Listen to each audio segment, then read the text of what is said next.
Hébreux chapitre 1. Après avoir autrefois et à plusieurs reprises et de plusieurs manières parlé à nos pères par les prophètes, Dieu, dans ces derniers temps, nous a parlé par le Fils, qu'il a établi héritier de toutes choses, par lequel il a aussi créé le monde, et qui étant le reflet de sa gloire et l'empreinte de sa personne, et soutenant toutes choses par sa parole puissante, a fait la purification des péchés, et s'est assis à la droite de la majesté divine dans les lieux très hauts.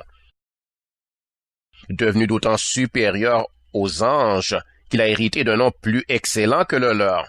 Car auquel des anges Dieu a-t-il jamais dit, « Tu es mon fils, je t'ai engendré aujourd'hui. » Et encore, « Je serai pour lui un père, et il sera pour moi un fils. » Et lorsqu'il introduit de nouveau dans le monde le premier-né, il dit que tous les anges de Dieu l'adorent. De plus, il dit des anges, celui qui fait de ses anges des vents, et de ses serviteurs une flamme de feu. Mais il dit au Fils, ton trône, ô Dieu, est éternel, le sceptre de ton règne est un sceptre d'équité.